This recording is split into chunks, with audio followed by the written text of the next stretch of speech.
100% হচ্ছে মিক্সড জাল জামদানি, এটা হচ্ছে রেশমি জামদানি।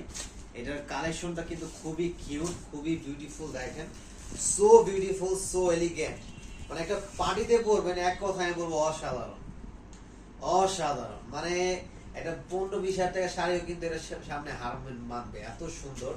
আর নারীকে সুন্দর করে সাজাতে এই কালেকশন আমি বলবো সবার একটা থাকা দরকার। এবং বিশেষ করে আমাদের কিন্তু একটা ভাইরাল কালেকশন কিন্তু চলছে সিটির মধ্যে, ভাইরাল বাটিকের কিন্তু 3টা কালার अवेलेबल। তার সাথে কিন্তু আমাদের মাধুরাই এবং মানে যত ভাইরাল কালেকশন আছে, এক কথা হচ্ছে এজ শেয়ার হচ্ছে সব ভাইরাল নিয়ে বসে আছে। দেখেন এটা হচ্ছে 1000 টাকা। এটার ভিতরে কালার হচ্ছে এই একটা কালার, এই একটা কালার, এই একটা কালার, এই একটা পেস্ট কালার, এই একটা হচ্ছে গ্রিন কালার, এই একটা হচ্ছে ধূপ ছায়া কালার। প্রত্যেকটা কালারই মানে কোনটা ফাঁদে পাবে না, কারণ এইগুলা হাজারো কালার থেকে সিলেক্টেড।